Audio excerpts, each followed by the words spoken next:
Stream, hi, hello stream. Desktop audio isn't that important, seeing as I don't have any desktop audio.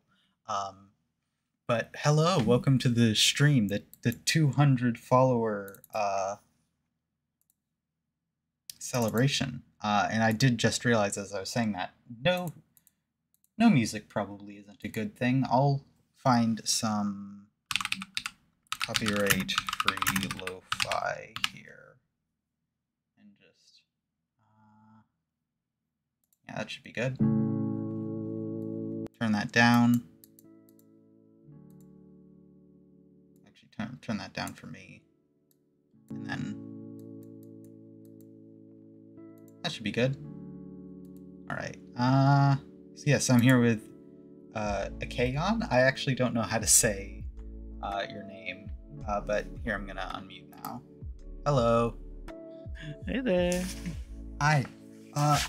So, sort of like introducing this stream, because it's a little bit weird. I've tried a lot of different ways to figure out how to explain it, like in title length, which is very hard. So basically, we're looking at some D&D homebrew classes, which are just going to be randomly picked from these two websites here. And then gonna try to recreate that in D&D Beyond with base set of rules. I first did this on one of Ekayon's streams. Yeah. With a class I recently found, the Sword Mage.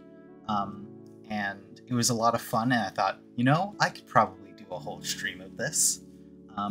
So that's what we're gonna do. Absolutely, why not? So, I mean, I suppose the first thing is finding a class. Right. So, well, I guess what we should do is like, yeah, it's definitely just trying to find a class to work with. I haven't used GM Binder in so long. I love GM Binder. It is very fun. It's been a hot minute since I've used. Oh no, I looked up a random letter generator or a random number generator to decide on a letter, and it had ads on it, and I can't be advertising someone's product for free on my yeah, my stream. That's a thing. Let me see if I can find my personal. Here we go. The website I use for my online dice rolling. Here it is. 1d26 to figure out a letter to roll. 9. What are letters? What letter is 9? 1, 2, A, B, C, D, H-I. I? Yeah. So what do we have on D&D Wiki for I classes? There's not a lot here. I don't expect there to be. Let's see. What do we got? What looks interesting? And also possible, because some of these are really out there. One of them, so one that I found is they call it a Warlock reface. I'm looking it over right now. It's called the Inheritor. Inheritor. Yeah, the Inheritor. So, okay. Is it on GM Binder? Yeah, it's on GM Binder.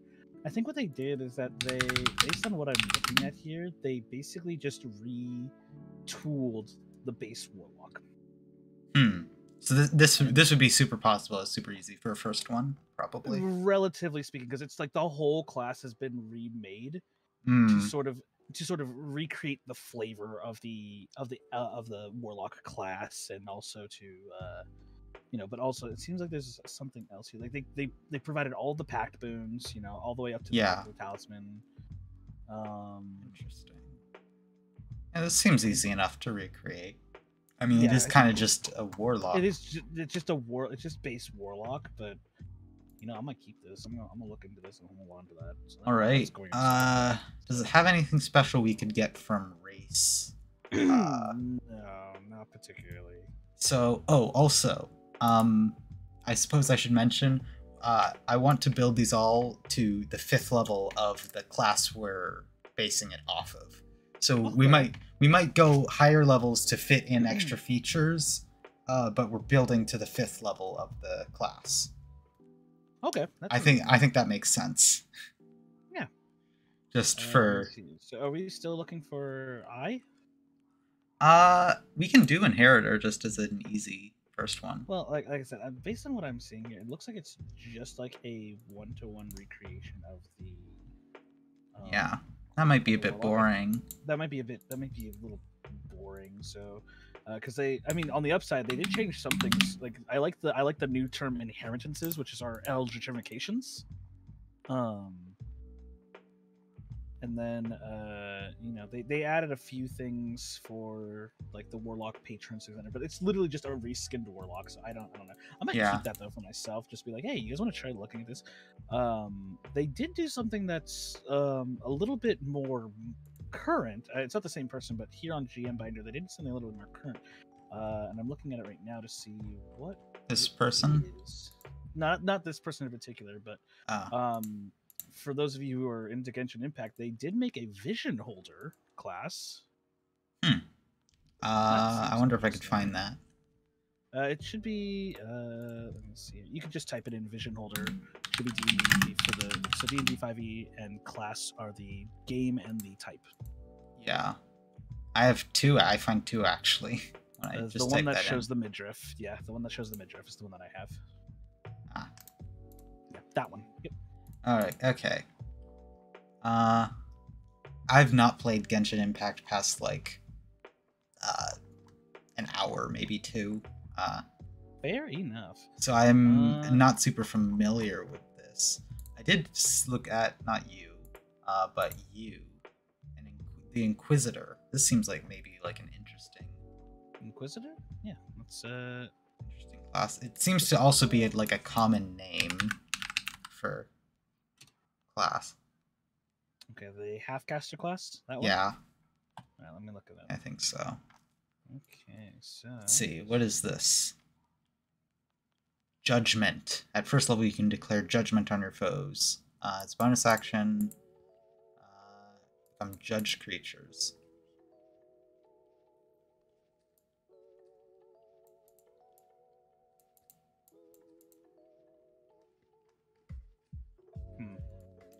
I could imagine this as sort of like a ranger, maybe? This is most likely going to be a combination. From what I'm reading... Ranger Rogue, maybe?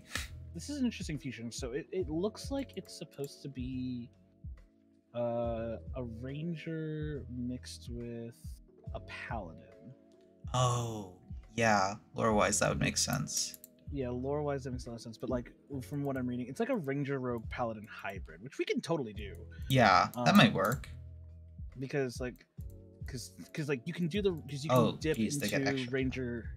Yeah, you can because for their inquisitions, which are their 3rd level things, you can dip into paladin for the crusader, which gives you the heavy armor proficiency, trial by combat sort of stuff, that sort of cool things. Witch Hunter is definitely more aligned with the rogue aspect of this, where they sort of like have to use sort of darker tactics, and they're more like, well, actually, the way I'm reading this right now, Witch Hunter Inquisitors are very much more heavily focused on the ranger aspect.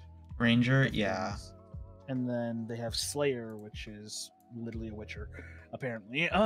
Yeah, that's just an image of the Witcher. It's just an image of the Witcher, but it makes a lot of sense though. It's a specialized adversary. They have specialized adversary, Monster's Bane. Yeah, so Slayer is Ranger. Slayer seems to be like a pure Ranger, but like I could easily see it being adaptable to, like say, like a half fighter hybrid, like a Ranger fighter, but that seems a little excessive. Maybe, especially with that 15th level exploit weakness ability that it has, where that would be falling along the lines of the rogue assassin build. So, Justicar is. Let me see. Off of the image, I immediately went maybe cleric, but I don't think that actually fits looking at the actual abilities. The the way I'm reading a lot of these abilities for the Justicar, no, cleric could work. I think it's still very much a ranger paladin with a heavy emphasis on paladin. This is more levels in paladin than ranger. Yeah, and then preacher. No, the preacher is definitely cleric. Yeah. Especially with invigorating sermon. Oh, actually, hold on. Now that I'm reading invigorating sermon a little bit more closely, Bard? that could be rogue cleric bard hybrid. Or just cleric bard. You could drop ranger entirely and just go cleric bard on this one. Ah. And then Sanctified assassin. That's probably going to be a rogue. It would probably be cleric rogue or paladin rogue. In which case, I actually now want to make a character that's just a paladin rogue. Paladin rogue's a really cool multi-class just on its own. Just sounds cool. Wow, there's a lot of. They have a lot of subclasses. Wow. Yeah, they have a lot keepers. Here. Oh, well, relic keepers just sound like they're wizards. Yeah, this is a lot of stuff for relic keeper. I'm probably not do a relic keeper. You're not gonna do the relic keeper for sure. Oh, and then there's Oh, I like how they even have the multi-class prerequisites. You have to have a 13 in wisdom and strength or dexterity in order to multi-class into an inquisitor. Strength or dex. Strength or dex of 13, and you must have a 13 wisdom. All right.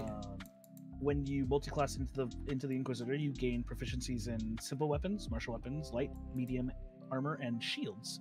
And spell slots, you add half of your Inquisitor levels rounded down to determine multi-class spell slots, which is totally fine because that's standard. Right? Standard. But I mean, just the idea of this is a lot. I gotta save this as well. This is kind of cool. This is kind of cool, yeah. Every once in a while, you find great first roll. You find some really cool stuff on GM Binder. GM Binder is absolutely my favorite place for homebrew. D&D Wiki is where I go for more like funny, like absolutely overpowered or underpowered, like completely unbalanced stuff. Right. But we can start with Inquisitor. We should probably pick. We should pick a subclass to build, so we don't like get overwhelmed to build all of them. Honestly, I'm kind of feeling that Sanctified Assassin, but I also Sanctified Assassin. Yeah, either Sanctified Assassin or we can try looking. We do only have to build up to 3rd level or up to 5th level, so that's only the first. That's only the first skill of any of these. Powers. Yeah. First 2. So yeah. Yeah, it'd be the first 2 abilities. Oh yeah, they're both 3rd. It'd be 3rd level, and then 7th level, 11th level, 15th level. Yeah. So for Prerequisites, where you gain proficiency in disguise, stealth or deception, gain proficiency in another skill. Deadly attacks by catching your foes off guard. That's literally just assassinate, isn't it? You learn to make deadly attacks by catching your foes off guard. You gain the following judgment option. Oh well, it's relation to their judgment ability. Yeah. But it's effectively assassinate plus smite. Yeah. Which again sounds really cool when I say it. Okay. The idea of just like, you know what? So we probably want to build a Paladin Rogue. It would be a Paladin Rogue. Paladin Rogue. Is there anything we need a specific race for here? I don't think there is. Race-wise, no. We can kind of just throw a race away. Yeah, and then ability score-wise, we'll just give it something that doesn't have. We'll just make a basic human. So I always go off of what the quick build is if they have. Oh, so they have a quick build here. Yeah. Yeah. So quick build first make strength or dex your highest ability score, followed by wisdom. Second, choose the acolyte background. Is usually the quick build. Strength or dex. Yeah, strength. Yeah, so strength or dex. If we're going with the assassin, dex is the. Oh, dex is probably more. Yeah, dex is probably better. So maybe we could do a half elf. They should usually get. Oh yeah, half elf. Half elves are great for just like anything. Yeah, probably my favorite. Just like filler class or filler race. I don't actually use them often for my actual characters, but for just like building stuff, they're great. So we want +2 for dex, +1 to strength, or +1 to whiz, probably. Whiz. You want wisdom as your other ability score. So dex. Dark vision, skill versatility. What do we want? I'll grab intimidation and. Oh wait, what does acolyte give us? So I can avoid those. Oh, you can. It'll tell you. Okay. But the skills that we get here in the Inquisitor would be history, insight, intimidation, investigation, perception, religion, stealth, and survival. But we're not going to worry about that. Yeah, not worry about that just yet. So let me pull up Acolyte real fast. Acolyte gives us insight and religion. Insight and religion. Okay, so I'll grab intimidation and medicine. That works. Common, elvish, and I don't know, undercommon. That seems like it fits the. So do we want to start off with Paladin or Rogue? Just for those base proficiencies. I would say go with. Interesting. That's a solid question. So Wisdom. Do we want? I think we want a Wisdom saving throw over an Intelligence saving throw. Yeah, I think so. So that's gonna be Paladin. Yeah. Let's go with Paladin, and then we'll. So we're gonna do, and then add another class. Oh, we do need to do stats first. Yeah. Well, I mean, yeah. So what's the minimum we need to cross class for the rogue? Grow fast. Is it 13 and what? 13 in. Oh.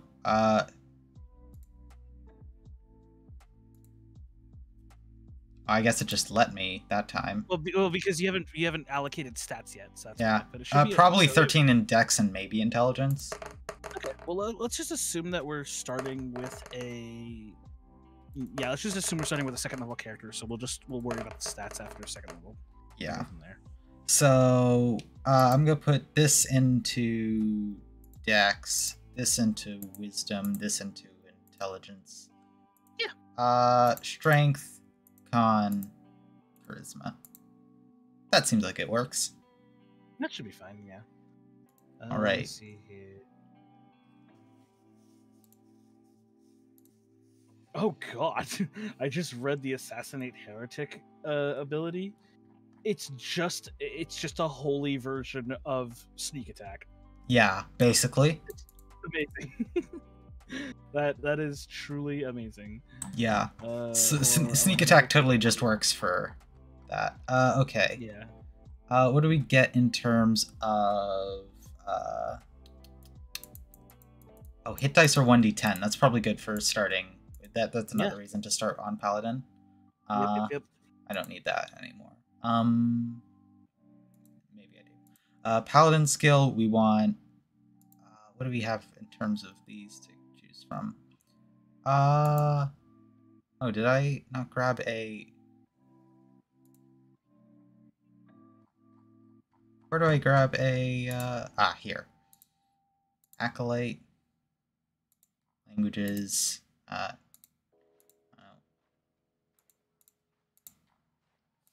Doesn't matter necessarily.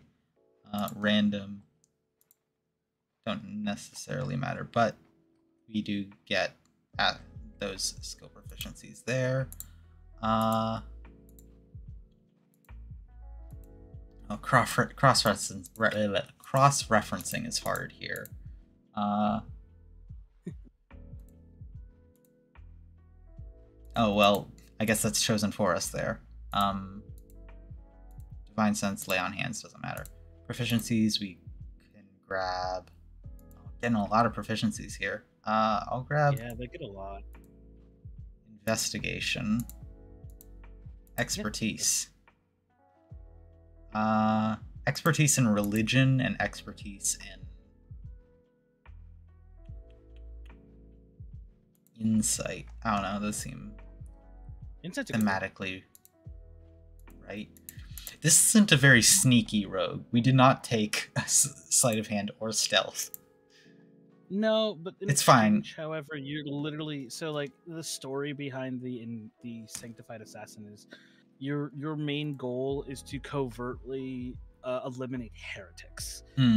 So you can literally walk in broad daylight normally, but when you're on your mission, you're just slaughtering heretics at the end of the day. So probably the main way you're going to get sneak attack is from flanking here. Most likely, yes. So unless they suddenly have something that I am unaware of. We want to grab a level in Paladin, just for the sake of fighting style, probably. Yes. I'll just grab... Dueling? Dueling should be good, yeah. Dueling should because... a reasonable option. Yeah, if we have one knife, that adds +2 to damage. Yeah. We can either do dueling or we can do 2-weapon fighting, but 2-weapon fighting never really works out in 5th ed, so... 2-weapon fighting is not an option for paladins, apparently. Interesting. Divine Smite, alright. What? Okay. Oh, you just have a Divine Smite at first level, so you're fine. Yeah. So, Monster Lore. What is this? Monster Lore is... Wiz to place intelligence. Yeah, it's a skill check modifier. Oh, okay. That's not something we should really matter too much. Yeah, so it's basically the equivalent of the Ranger's favorite enemy knowledge checks. Oh, so just the knowledge checks, but not any of the other stuff to go with it? Yeah, so effectively you can... Well, so like it works very similar to the... in place of because it says in place of an intelligence check, in place of an intelligence modifier, you can use your wisdom modifier. For Arcana, History, Nature, and Religion checks mean to learn or recall information about a creature's strengths and weaknesses, abilities, tactics, or behaviors. Basically, it's you recalling your knowledge and study and regurgitating that back out to help you during your hunt. You may perform one of the above checks as a bonus action on your turn. You have advantage on these checks if the target is currently one of your judged creatures, or basically your marked targets. Yeah. You automatically know a creature's type when you perform an Arcana, History, Nature, or Religion check about a creature and get a result of 10 or higher, unless that creature is magically disguised. So it's realistically just I place Hunter's Mark on them, or I place Favorite Enemy on them, and now I know everything about them. That kind of seems important. Like the judgment thing here, it seems kind of important to like the build here. Yeah. So do we want to grab Ranger? We could dip a point in Ranger. Yeah, we should have the necessary... Jesus, no, we do not. We do not. We need strength and charisma for Ranger. Fun. How can we allocate this that it works? I don't know if we can. So what we can do is once our character hits... Well, I guess it sort of depends on like how far we want to push this, or if we just want to reset. Yeah. We could try doing the standard array instead of doing random rolls. Yeah, maybe. And see if that may be easier for us stat distribution wise. What did I increased Dex and Wisdom. Dex by 2, Wisdom. So I can do that, and then Wisdom by that. And then Strength can go there.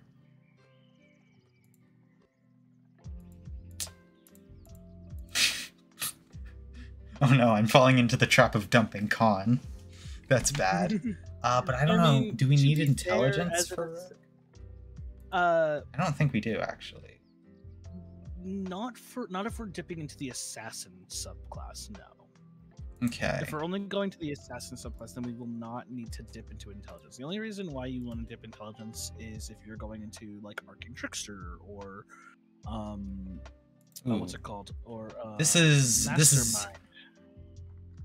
I forget how do we want Revised Ranger? Like the Revised Ranger just changes a lot of their abilities. Yeah, because, I mean, isn't Revised Ranger kind of more what we want? Because that's like placing a mark on a specific enemy rather than having a... yeah, so you want to swap the favorite enemy with the other ability.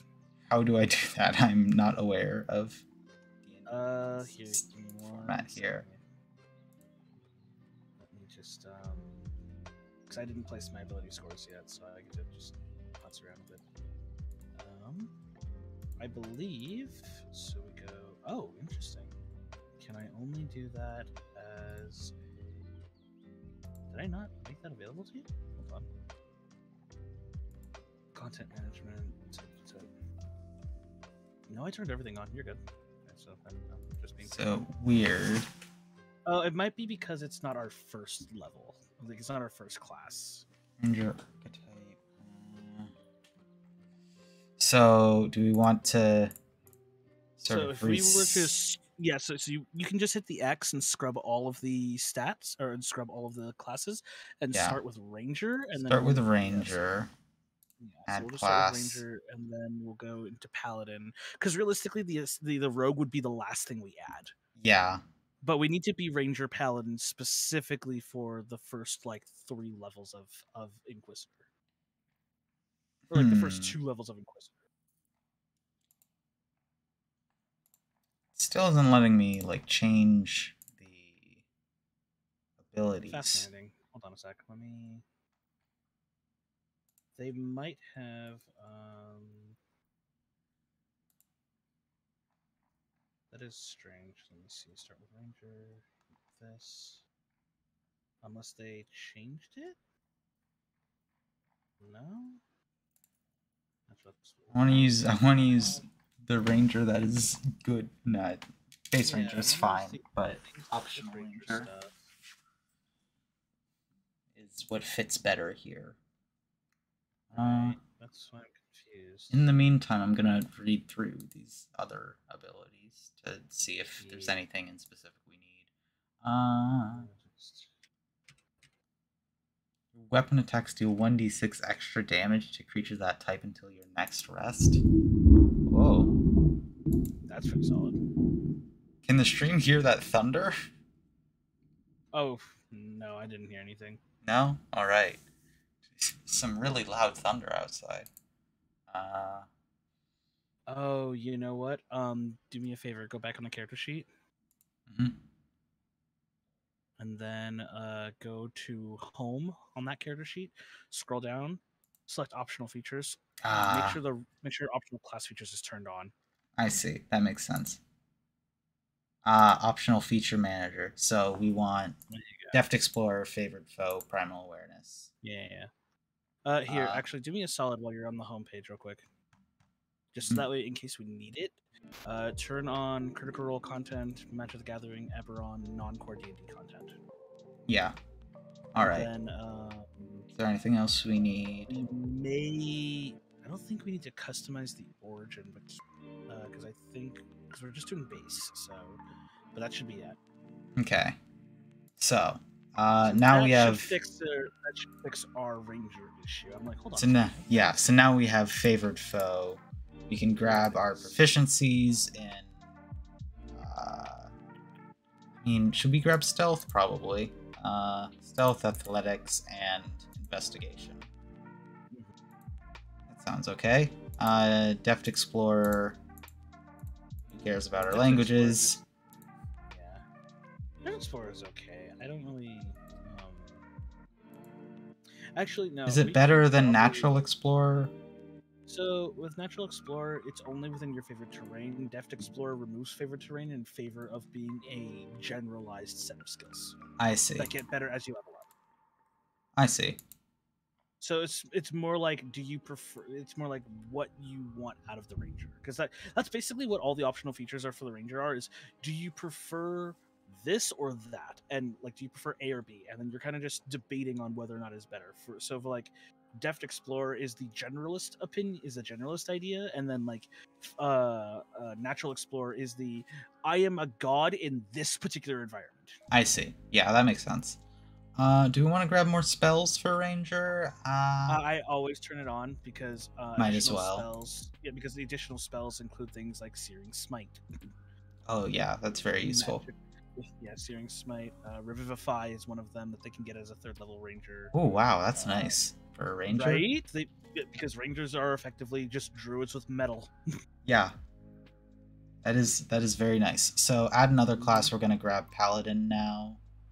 Yep. Add class. Do we have anything interesting for Paladin? Might as well grab the spells. Yeah, so might as well just grab all of those. Yeah, exactly. Do additional Paladin spells. Do we really need anything more than the 1st level Ranger?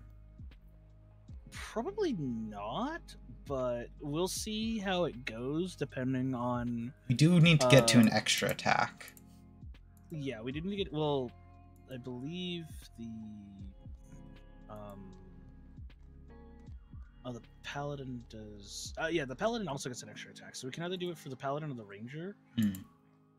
I believe for fighting styles, though, the Ranger is the better option because it does have dueling, and it has dueling and it has two-handed or two-weapon fighting. If we want to take two-weapon fighting, but I think dueling will be more than satisfactory. Yeah, dueling works. But like let's see here. I'm just looking over. Because we get dueling with Paladin 2nd level also. So yeah. So again, just so that way I'm aware, we're getting to the 5th level of the subclass, correct? Yes. Okay. So a 5th level for this particular class, they just get extra attack. Yeah. They're a martial class. So then we will focus more on. I think Bane of Evil, Track of the Vile, and then our subclass are probably the things we need to look at. Yeah, that's basically it. So track, follow, or find creatures as well as identify creatures from tracks or other clues. That's definitely a ranger thing. That is a ranger thing, but what ranger thing is that? Something where I should choose Deft Explorer better? No, that's more like a proficiency thing. That's all it is. So I would put points into survival and perception checks as like their favored as their proficiency bonus skills and things of that nature. Yeah. And that's about it. Bane of Evil, whether through alchemical concoctions, martial strategization, or other means, you prepare yourself to deal with a particular brand of foe in your downtime. Favorite enemy. When you complete a long or short rest, choose one creature type. Oh, your weapons deal an extra 1d6 damage to the creature of that type until your next rest. That's sort of weird. So it's basically the favored. It's basically favored enemy for Paladin or for Ranger. But what it is that every short or long rest, you get to decide what you hate the most at that point. Yeah. Which favored foe kind of handles that very well. Yeah, I think favored foe is more important here. Yeah. So for those of you who don't know, so like in exchange for favored enemy, you have favored foe. Where favored enemy is you pick a broad category of things you just happen to hate, and then you get bonuses related to that one particular like species you hate.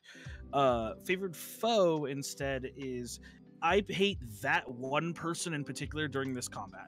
Yeah, it is it's sort of much more specific. It's more aligned with what Inquisitor is going for. Yeah.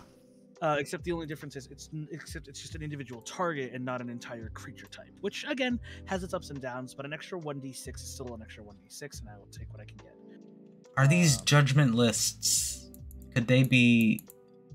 So the judgments is effectively their the way I'm reading it, their judgment is effectively their sort of like their the cleric equivalent of oaths or circles or whatever, right?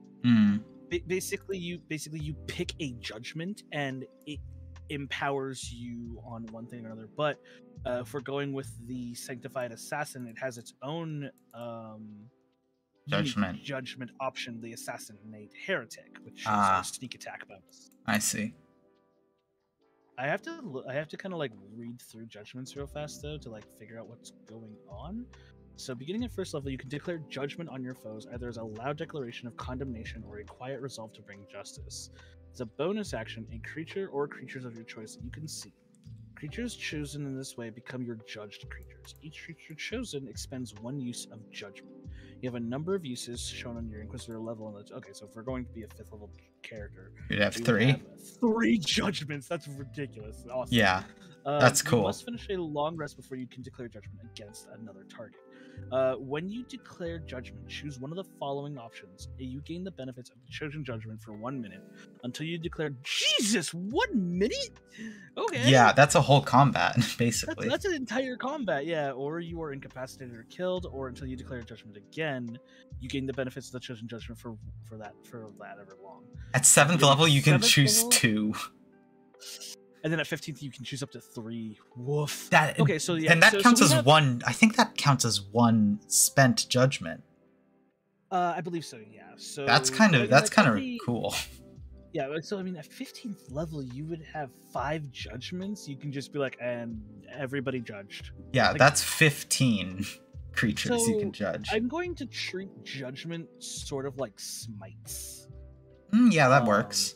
Because the way they have a couple things. They have a couple things that sort of align with it. I saw protection, and I thought maybe they'd be sort of aura equivalents. That would sort be of like temporary auras. That would be the Paladin aura. Would be the protection one, except it gains AC instead of whatever it is. I like condemnation. You gain an intense penetrating focus on your quarry. Judge creatures have a penalty to saving throws to resist your spells equal to your wisdom modifier. I'm pretty sure there's a smite for that. If not, there's a spell for that. Destruction. You gain a bonus to weapon damage rolls equal to your wisdom modifier against judge creatures. That's a smite. Healing is when you take damage from judged creatures, the damage you take is reduced by an amount equal to. That's actually not bad. Like that one. Reduce the damage equal to your wisdom modifier. Like that could be a life-saving attack right there. That's pretty cool, especially early levels. Oh no, absolutely. Like a level one judgment call is just like oh thank God I'm surviving this one. Yeah. You are spurred to bring justice to the unholy. I mean justice. You gain a bonus to attack rolls against judged creatures equal to half your wisdom modifier. Okay, so that's pretty good.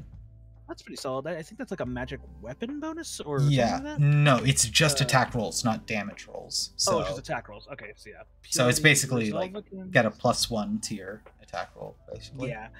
You resolve against the foul taint of your foes. You gain a bonus to saving throws against spells and other effects from judged creatures equal to your wisdom modifier. That's pretty solid. Yeah. Just don't get affected by fireball. Yeah, like, oh no, whatever shall I do? Fireball dodge. Smiting. You call upon holy powers to smite the wicked. Choose an elemental type. Your weapon attacks against judged creatures deal that damage type and count as magical. Well, I mean, you get just free necrotic radiant damage is pretty nice, and then then most chromatic damages also. I mean, the fact that you get acid, necrotic, poison, and radiant as options is kind of wild. Yeah. The idea that somebody who's trying to sanctify the unholy is just using necrotic, poison. I think that's acid, funny. I think that's amazing. Like it really shows because because we have to understand the Inquisition has always been like, as far as I understand it, has always been like the underbelly of like the chantry and stuff like that. Mm-hmm. So like they are willing to dirty their hands for the good of the religion. And so yeah, that makes sense from a lore perspective, but man, is that fucking metal. Like yeah. So yeah, so as far as I understand it, judgments are just like smites and we can do most of the stuff with smites and spells. Smites and spells, so it'll be fine. We do lose like the spells from this being an actual spellcasting class, but you know, it's fine. The Assassinate Heretic is just our sneak attack. Yeah. Okay, so just grab Rogue. Oh, you just grabbed Rogue? Yeah, just grab Rogue for the sake of sneak attack. Gonna grab Stealth also for the sake of sneak attack, and then Expertise in Religion and Intimidation. I guess it sort of depends on what kind of Sanctified Assassin we want to be, because the optional class feature for the Rogue is Steady Aim. As long as you haven't moved from your previous turn, you get advantage on your next attack roll as a bonus action. Oh, yeah. I remember looking at Steady Aim once and thinking that could be really cool. Yeah, so the only downside is that your speed becomes 0 until the end of the turn. So it's like, in exchange that I just don't get to move, I also get advantage on my next attack roll. So except that doesn't matter if you're like a sniper shooting from like 150 feet away. Correct. That's why I'm saying like this the optional class feature is there if we need it. It just simply adds flavor. It doesn't do anything, but it does require you to be a 3rd level rogue. Yeah. So, I mean, I feel like we have most of the stuff up to 5th level here. I mean, we have basically what we need, yeah. We can. Most of this can be compensated with feats or feats and spells. Yeah, feats, spells, like for example, the proficiency in disguise kits and either stealth or deception. You can easily pick up a proficiency. I mean, the disguise kit helps, but honestly, you can cast like disguise self for that. Yeah, so you just want to bump ranger up to 4 to get a feat. Yeah, we should be able to do that, or something else like either ranger or Paladin, because honestly, once we have the sneak attack for the rogue, that was kind of all we needed out of it. Yeah. So like, I Paladin would be a mean, good one, so that we would get access to smites. Yeah. The only thing is that with Ranger, if we bump Ranger up, we don't double up on fighting titles, and it also saves a level, so we get close to. That's fair. Closer to that 5 goal. I do want to like try to get as close to level 5 as possible, but. No, yeah, that's absolutely fair. So let's see, Ranger archetype. See that. What that's subclass do we like, take? Well, see, that's the thing, though. That's why I was thinking Paladin over the Ranger, because the Ranger archetypes don't really mesh well with the theme that we're trying to go for. The closest thing I would say is Gloomstalker. Yeah. That is the closest one would be Gloomstalker. Plus, if we bump Paladin up, then we get our aura. You get your auras, you get your smite. But like I said, if we're going for an assassin, Gloomstalker's the way to go. Because you get access to. I've not looked at Rangers. Oh yeah, so you get access to Dread Ambusher, which is like a premium assassin ability. You can give yourself a bonus to your initiative rolls equal to your wisdom modifier. At the start of your turn of each combat, your walking speed increases by 10 feet, which lasts until the end of that turn. If you take the attack action on that turn, you can make one additional weapon attack as part of that action. If that attack hits, the target takes an extra d8 damage of the weapon's damage type. It's literally a pre-built assassin ability at 3rd level. That works, I think. So like again, are we going for a sniper sanctified assassin sort of deal? I don't. The case? Yeah, I think sniper works. I think that works. Yeah. So if we were to focus solely on sniping, then that's definitely the idea. And plus, we did put points into dexterity, so like this is our highest stats. That definitely helps. Do you want to take Sharpshooter? Sharpshooter would be a good option. Yeah. Either Sharpshooter or Crossbow Master. Crossbow Master. Yeah, Sharpshooter, Crossbow Master, or something else. But I believe Sharpshooter is more than sufficient enough because it allows us to Crossbow Expert Crossbow Expert seems more like sort of like you're attacking with like a longsword in one hand and you crossbow with the other. Yeah, it seems like it. So take Sharpshooter because it ignores cover. Yeah, get rid of cover, you get that plus 10 damage. If we leveled up further, we take 3 levels in Rogue to get that standing still, to grab steady aim. But I think for like for the first build, if we want to go up to 20, I think we dip 2 more levels into Rogue, and then kind of just keep going with Ranger and Paladin, sort of alternating depending on what we need. Yeah, if we wanted to push to level 20 and kind of just see how hard we can go. Yeah, sort of ignoring the Inquisitor at that point. Right. I mean, yeah. I kind of like this idea, like of just like, you know, I genuinely like the Sanctified Assassin. I think it's a very interesting subclass. Crusader just to me sounds like a very typical. When I think Crusader, I very much think of like Dark Souls. Yeah, this whole class gives off like Dark Souls vibes, honestly. Or like Dragon Age. Yeah. Dark Souls. What's the Dark Souls game that's not Dark Souls but everybody likes? Elden Ring? Or no, the older one. The one that won't come to PC. Bloodborne? Yes. A lot of the art here reminds me of that game's aesthetic. It does have a lot of Bloodborne vibes, yeah. Especially something like Witch Hunters, maybe. Witch Hunter definitely has, the Witch Hunter aesthetic has definite Bloodborne vibes. Preacher too, maybe. Yeah. Whoever did the art for this is a phenomenal artist, by the way. I feel like generally, given the Witcher image, I think most of the art on GM Binder is stolen. That's true. Because a lot of people have some really good art, but it's all like. If you go to the bottom of the they do have credits. There's 7 Inquisitions. They made 7 subclasses for this one homebrew.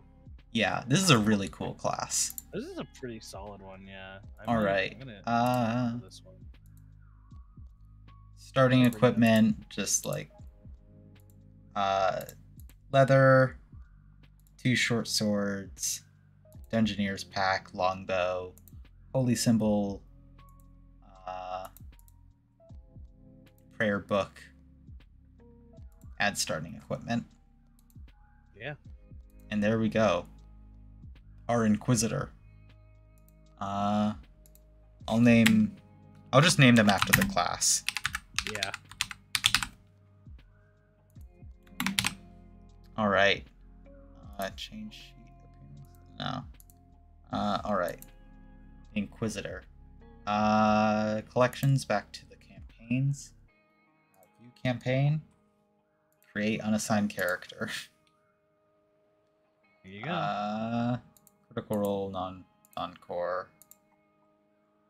Okay. Shall we roll the dice to see what else comes up? Yeah. Roll for a new letter. 1 in 26. That is a 7. G. G? Yeah. G seems interesting.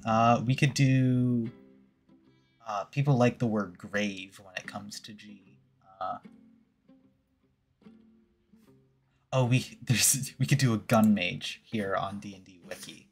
God damn it. Another gun mage. I kind of just... Design note, changes in balance may happen at any time. The author has requested no one makes changes. It's a lot of crafting to it. Lengthy, worth it. That doesn't sound like it's a completely broken and dumb class. When I come to D&D Wiki, I'm looking for broken and dumb. That's fair.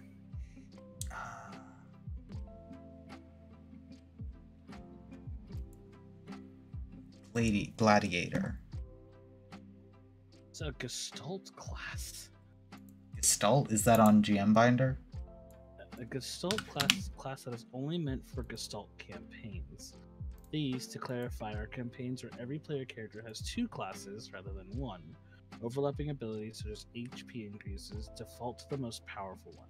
This allows for the players to have more powerful characters. A Gestalt class is a single, powerful class that counts as 2 classes rather than 1.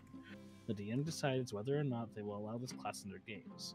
Gestalt classes are intended for players who want to have a cohesive class rather than having to find 2 classes that sort of go together. Since this class has the potential of 2 classes, it is not at all intended for normal games. Each Gestalt class is loosely based off of 2 classes, and the subclasses add a third. For instance, the Attuned class is based off of the Warlock and Wizard classes, with the Pure Attuned having elements of Sorcerer, Corrupted Attuned having elements of Rogue, and Intertwined Attuned having elements of Druid. Interesting. So Gestalt classes are literally just a melding of... They're literally doing what we're doing right now. Yeah, basically. It's just what it is. Yeah, that doesn't seem quite interesting to recreate.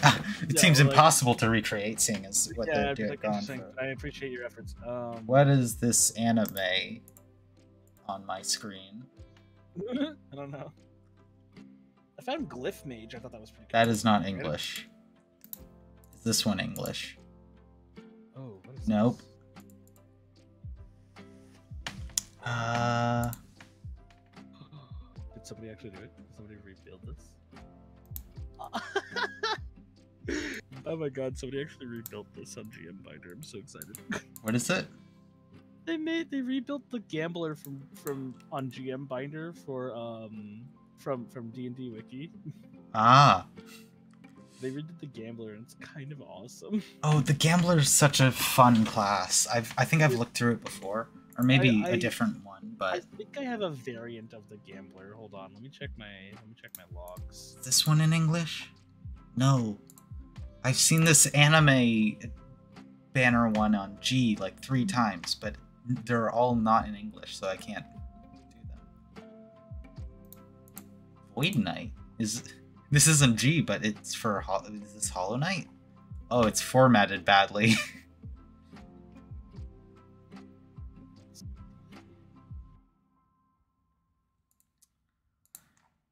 The game. I feel like from what I remember reading about the Gambler, it's kind of too unique to recreate. I think.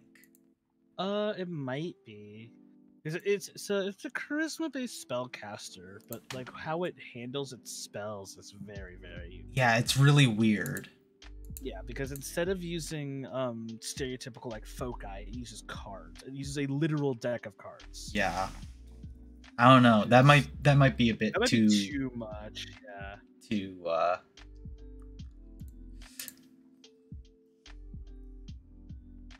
what do we have? What else do we have? Oh yeah, no, they've literally got a name for every card. Oh Jesus, no. God. I'm like, nah, I'm good, man. That's I think they did. That's a lot of effort, but I can't read. Okay, it seems like there's more stuff here on D&D Wiki. I'm looking at I just found this class that I kind of want to read through. Grim Reaper. I can send it to you. Okay. So let's see if this is broken and dumb or if it's an actual good class. I'm kind of excited just conceptually. I like this sort of like necromancy death stuff. My immediate thought is maybe a warlock, just off the name. Right. Warlock of Undying or Undead.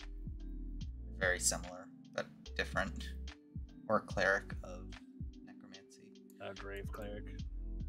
Death cleric, probably. Grave clerics are kind of different. Yeah, that's true. But what do we have here?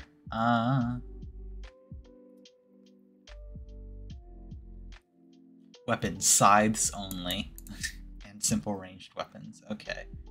Well, that's fun, seeing as I believe a scythe in 5th ed is. I've never heard of them before, which probably means they're bad. Well, 2d4 slashing. Yeah, so the closest thing we have would be sickles, which are simple weapons. So this is a homebrew item. It would be a homebrew item. Yeah. All right, that's cool. Which again, we can reasonably, justify later, but like, So, what do we have in terms of abilities here? You can consume souls of the recently departed for your benefit. Because I think it's 4 different abilities at first level. Yeah, but it doesn't have subclasses, I think. Interesting. So that's kind of easy to just. Yeah, we can justify it here. Yeah. Are undead beings of any kind constructs? Use the bonus action to eat the life essence of recently deceased. In the past hour, you must be within 10 feet of the creature whose soul is to be consumed. You gain hit points equal to the. Rating. Yeah, that's really weird. That's an old system. All right. Well, actually, it's a current system, but nobody follows combat rating. Yeah, no one uses that. You gain hit points equal to a minimum of 1. You receive temp hit points if you're at max. So that's pretty good. You can overheal with that.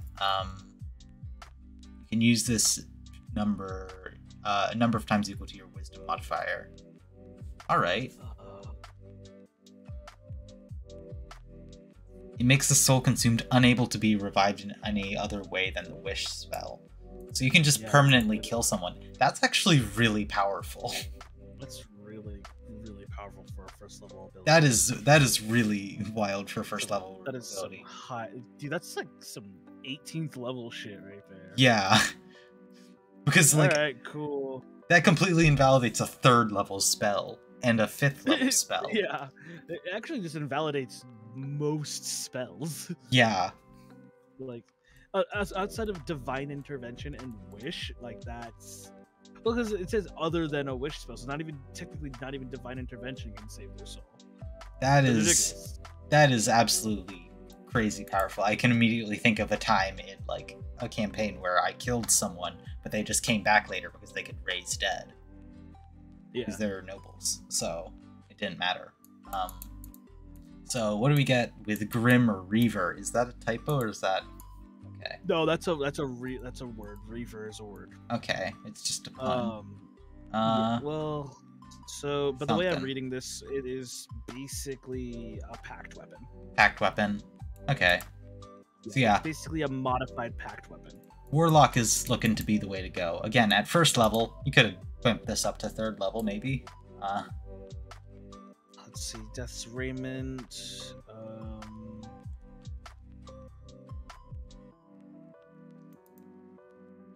AC becomes equal to 10 plus your con plus your wisdom modifier. That's sort of like a weird version of It's just like unarmored defense, but with different things. Yeah, that's just unarmored defense, except you swap Constitution for Dexterity. Yeah. Like your Reaver, this raiment grows in potency as you do in your profession. Oh, so the fourth is just like you don't die, so that doesn't really boring. Yeah, that doesn't really matter, and is also like what is it, the 20th level druid level thing? Yeah, it's a capstone druid ability. Yeah, that is a really lame druid capstone. They do something else, right? But so they have, it's not a capstone ability of the druids, but it is a close one. I think it's like their 18th level. Yeah, it's 18th or like 17th, something high. It's really like, why would you give this so late? This doesn't affect gameplay ever. I mean, because at that point, you know, you've mastered the ability to transform into any kind of animal you've ever seen once. You have the ability to manipulate weather at a whim, and you have the ability to resurrect the dead. Yeah. At that point, sure. You might as well just be immortal. Might as well. And you did all that by the power of Mother Nature. Melora be praised. Spellcasting. I don't care about spellcasting. I'm not gonna look through spells. Harvest is the last power we're gonna worry about. When you successfully deal necrotic damage to a creature, you may gain half the amount of damage dealt as temp hit points. That's okay. That's pretty good. Temp hit points are always nice. Temp hit points are always great, but I'd rather just get true hit points. Yeah. Alright, let's see what we can do with this. I think this is interesting. I think this is reasonable. The fucking power scaling is insane. Yeah, it's really weird. It is front-loaded hard, and then it just sort of like... And then nothing happens. It becomes less impressive the further you go, which, again, I understand it, but also... Are there only 6 levels? For what? For Grim Reaper. Oh, no, there's... I mean, there's only 6 like modifiable level, like only 6 like good things that happen, and then after that, they're just improvements to what. Oh, Grim Reaper improvements and Death Raiment. Yeah, improvements. I see. That makes sense. But I mean, the ability to just summon a horse is always cool. I mean, do we want to just go to 6th level just for the sake of that horse? I mean, I'm pretty sure warlocks can cast Summon Steed. Yeah, I feel like that makes sense. I'm pretty confident they can. If they cannot, I will be the first to admit I'm a liar. I could swear that's just paladins, but I don't know. I might be wrong. I haven't looked at it much.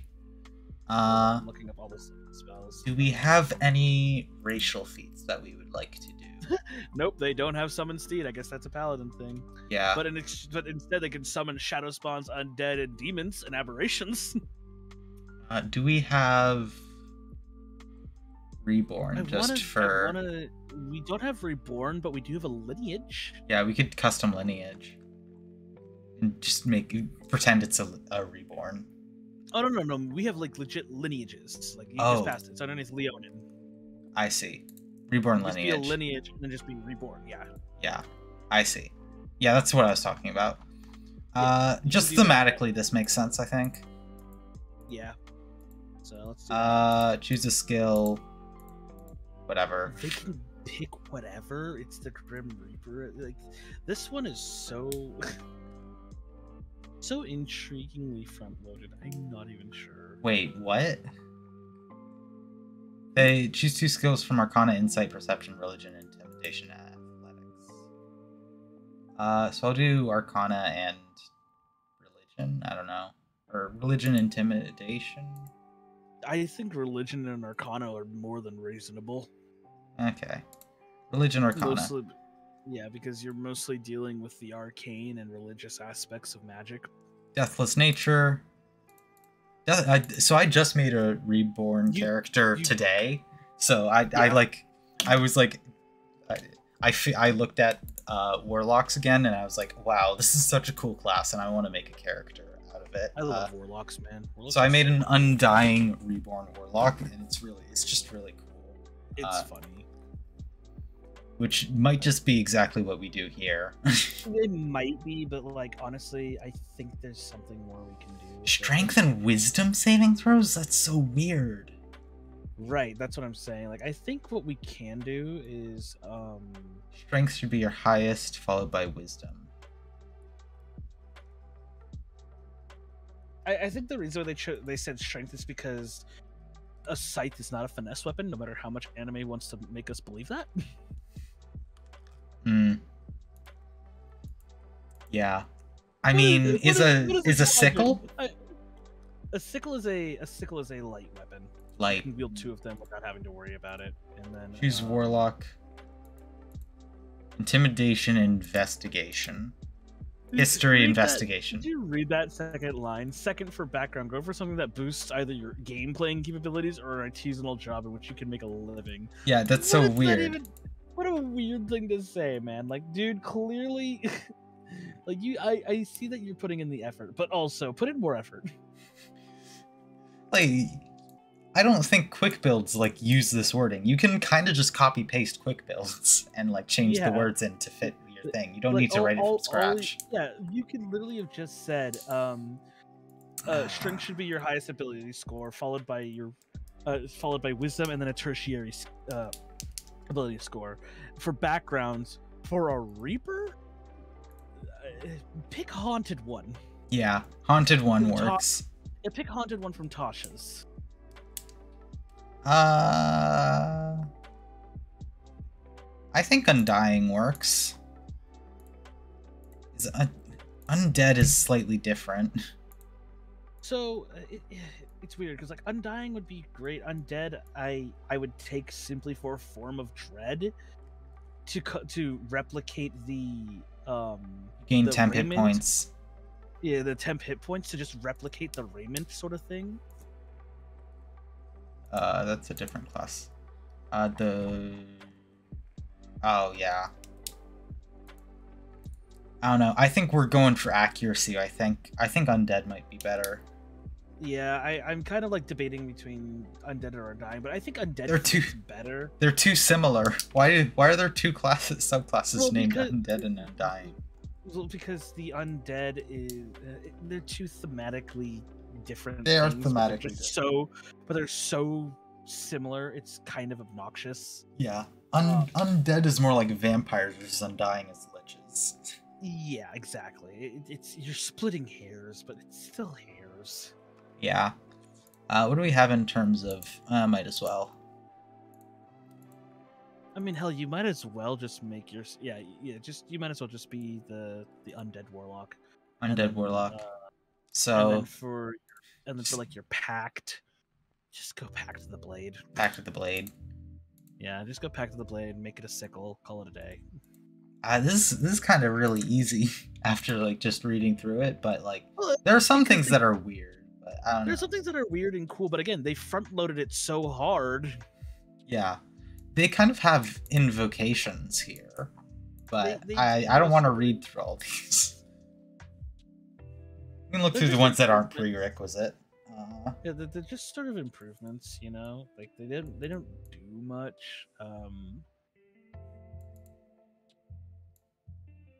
Oh, these are all like awful. These don't do anything. Like I said, they front loaded it so hard. They really didn't give. This is really funny. It's like I love unbalanced things. This is unbalanced in the like underpowered way more than overpowered. It's kind of cute.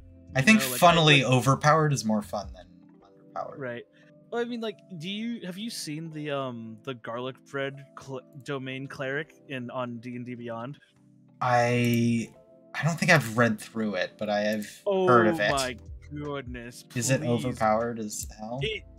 It's so funny because the capstone ability for the garlic bread domain cleric is that it's effectively if they don't eat the bread, they die. Like the person they're trying to feed. Garlic bread domain. I'm gonna assume it's the one with a lot of views. Yes. So at first level, you have to become a chef to appease your deity. You gain proficiency with cooking utensils. That's fine. To make garlic bread for those who need it. You may create garlic bread at any time. You only make 2 average-sized pieces at a time. Is that slices or loaves? Yes. You cannot make more Yes. until the previous ones are eaten. This is not disabled by an anti-magic field or similar effects. It's literally just garlic bread. Yes. Is it magically, or is it just like? It's magic garlic bread that you may channel your power to feed those who need it. You may use your channel divinity to do one of these things: give all hungry people and creatures the nutrition they need to live. You give one creature of your choice. You can see one. Why? What? One level of exhaustion. No. That is crazy. The BBEG just give them exhaustion. Yeah. Oh wow. Like the first one, okay. Maybe in like a survival game that could be useful. And this one, like, Jesus, that just like I love the capstone ability. How many like channel divinities do you get at like 8th level or something? Is it like 3? Let me check it out. So you could just stack someone with 3 levels of exhaustion. Let's see. What level did you say? Like mid-level, like 10 or 5 or something. I don't know. Oh, okay. So at 10th level. Something reasonable for someone to be at in a campaign. Right. Okay. So channel divinity. You can channel divinity twice in between rests at 6th level, and at 18 you can do it 3 times. I see. So yeah, you can just stack someone with 2 levels of exhaustion. That's still pretty like powerful. That's still heavy. That's still a lot. That is. This is probably one of my favorite. Okay. One of my favorite homebrews because of how stupid it is. You can cast Grease at will. You can also use a channel divinity to cast Grease as a bonus action. Isn't Grease like a 3rd level spell? It's a second. Second? It's a 2nd level spell. That is like that is also pretty powerful. I mean, it doesn't even do a whole lot. It just sets a floor trap, and anybody who steps on the Grease or starts their turn there has to make an acrobatics save or fall. But still, just like spell economy wise, that is like just like a 2nd level spell every turn. Yeah, the spell economics of that is so funny. At 8th level, you gain the ability to infuse your weapons with the power of garlic, which causes them to deal an additional 1d12 poison damage because of food poisoning. Now, it double against vampires. It does. It increases to 2d12 at 14th level. Yeah. Oh my god, that is crazy. Now, please read the capstone verbatim out loud, if you will.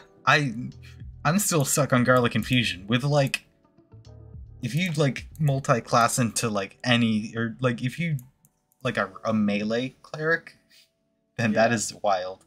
Starting at 17th level, you may send those opposing your deity away forever. You may use an action to bring any creature less than 100 HP and an alignment opposite of yours to 0 HP. You must take a long rest before you use this feature again. A free power word kill. Yes. An uncapped power word kill as for no cost. For no cost, other than you just have to meet the conditions. I mean, Does alignment opposite to yours is kind of difficult sometimes. True, but still. But also, what you could do for funsies is, I'm pretty sure there's a magic item that allows you to shift your alignment at will. Yeah. And if it doesn't exist, I'm making it. I mean, that would be so funny. Personally, as a DM, I don't use alignment. I think it's dumb and stupid. So I don't know how I would rule this. I feel like for the campaigns that have it, it's pretty funny, but still, it's a free power word kill at 17 level, man. That is stupid. you either obey the law or die. Power word kill. I mean, granted, power word kill is useless and dumb. Like, by the time you're 17th level, what are you fighting with 100 HP?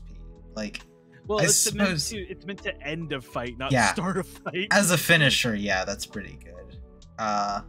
Also, right. Hi, girl from the stars. Good to see you. How Yes. you doing tonight? Hello. Dargans and Dugans.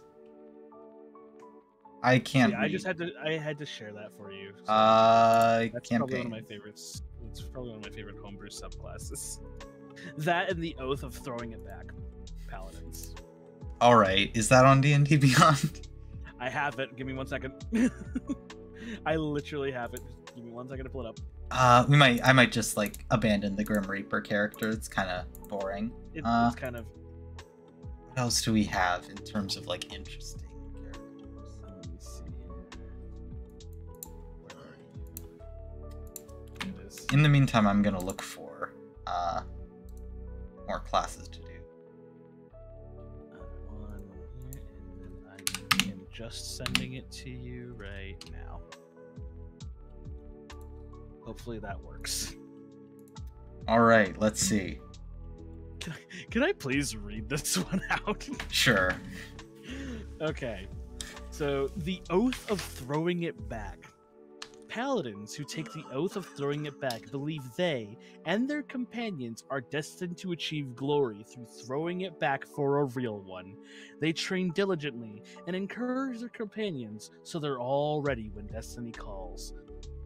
The tenets of Tatiana. The tenets of the Oath of Throwing It Back drive a paladin to attempt dances that might one day shine in legend. Your first tenet, actions over words. Strive to be known by glorious cheeks and thighs, not words.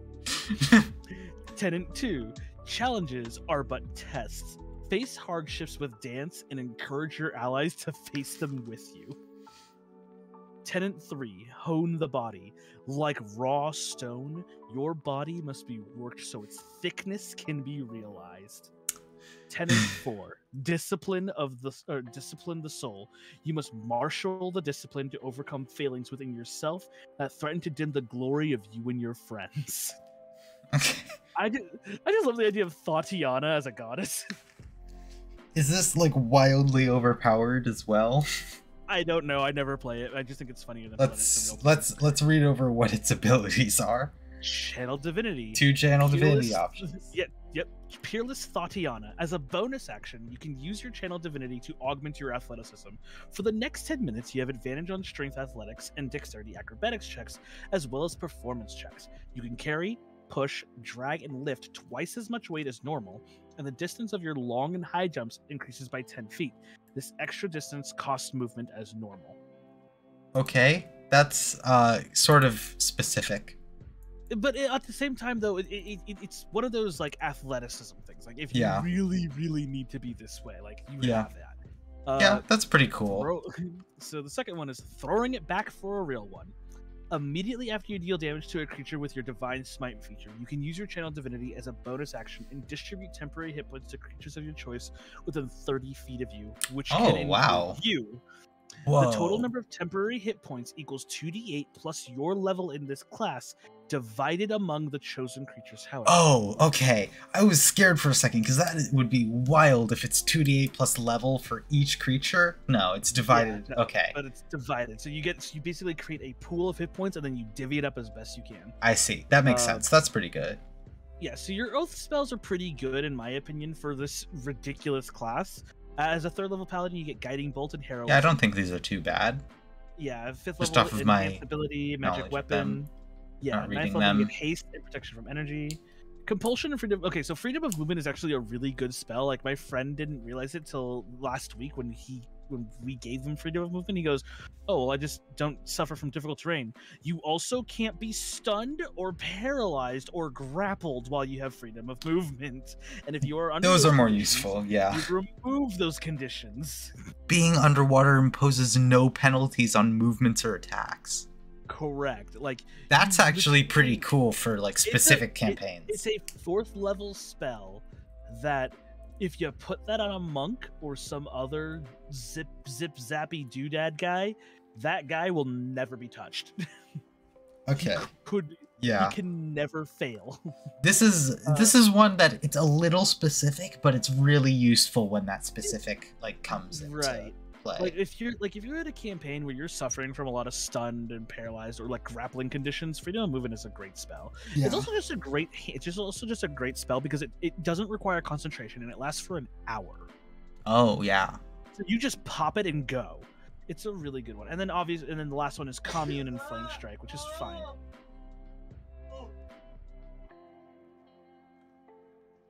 So your 7th level abilities are Hateration and Holleration in this dancery. To quote, "So I strutted up to the dance floor, and I took off my earrings. I did a kick into a split and showed him what he was missing, like, 'Do I have your attention?' Unquote. Your walking speed increases by 10 feet. That's pretty useful.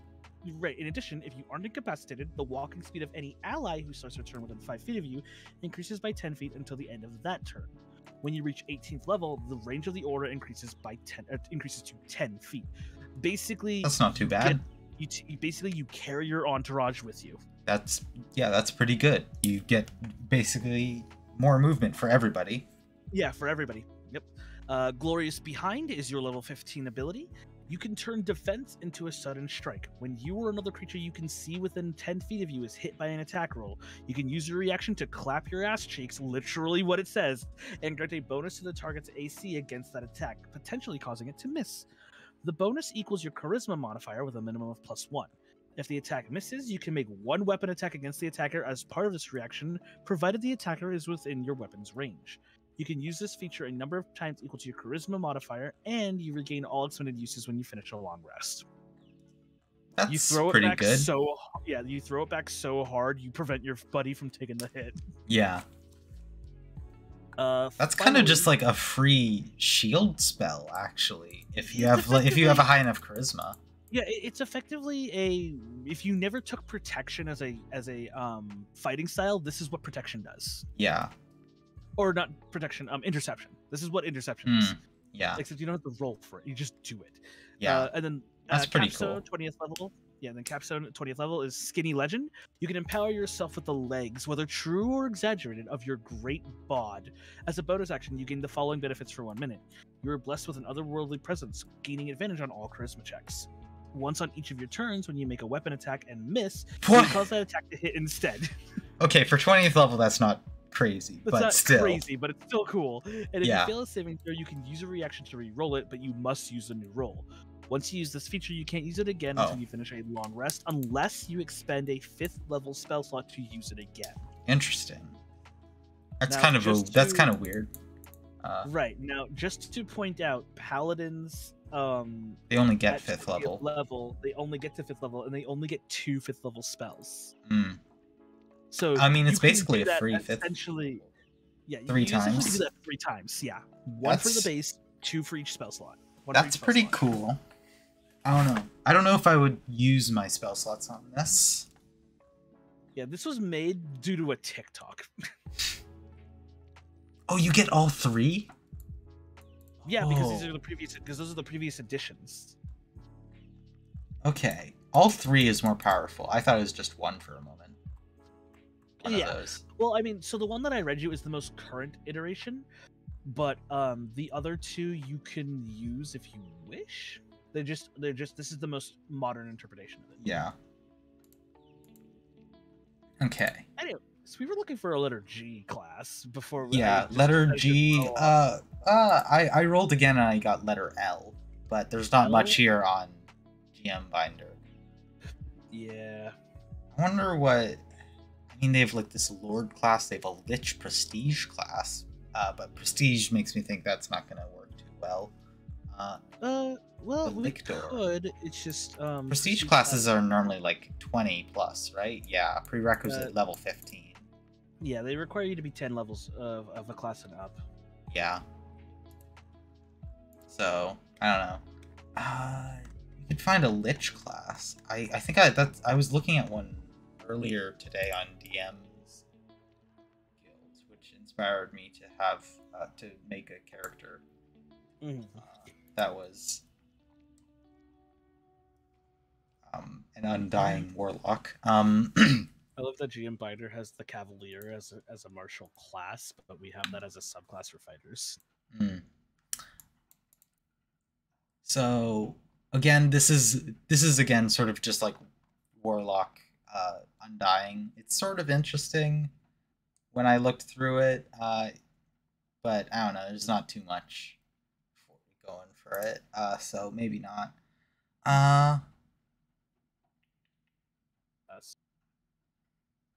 Like spellcaster focus more on manipulation rather than music.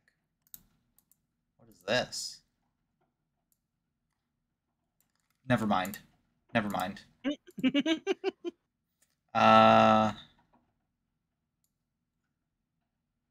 Ooh. I love masquerade aesthetics. Let's see, what is this?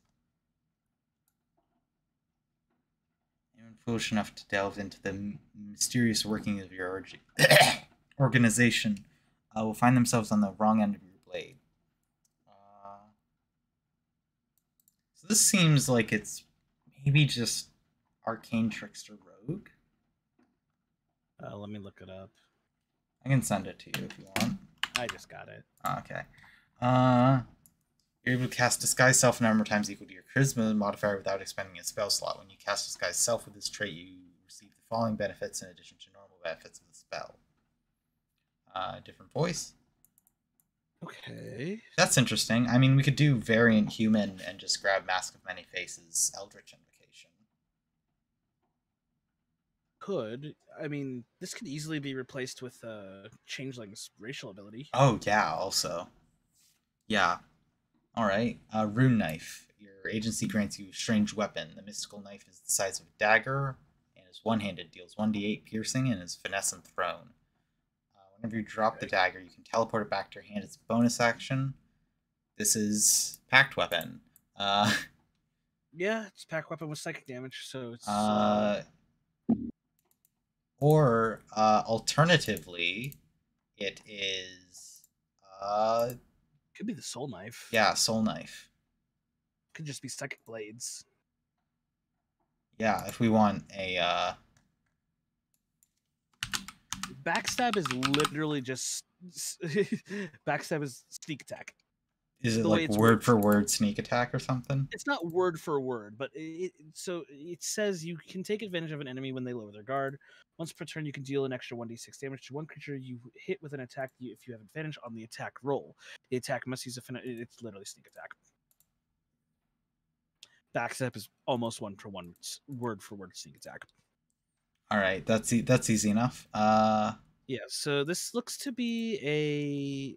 Hold on, let me read through this, because magical cloak. You can cloak yourself with illusory magic. You can use your bonus action and spend a spell slot to become invisible for 1 minute per level of spell slot you spend. Oh, that's kind of nice. So wait, what is this? Magic cloak? Yeah, that's a second level ability, magic cloak. You can cloak. Yeah, so you can spend a bonus action in a spell slot to become invisible for a minute equal to the level of the spell slot you spend. Your That's pretty cool. If you make an attack or cast a spell, and then at 11th level, when your invisibility ends after making an attack or spell or cast a spell, you can use a bonus action to become invisible again for the duration without expending another spell slot. Oh, okay. Ooh, that's really cool. That's really neat. Yeah. So yeah. Third level stealth bomb. You gain the ability to craft magical smoke bombs that can distract your foes. You can use your action and spend spell slots to create stealth bombs. You can create another bombs equal to the level of the spell slot. Okay, so this is very spellcaster focusy, sort of like manipulation of your spell slots. I see. Yeah, it's sort of spellcaster, but you don't really need spells. You kind of just need spell slots. I feel like this is a sorcerer thing. Sorcerer?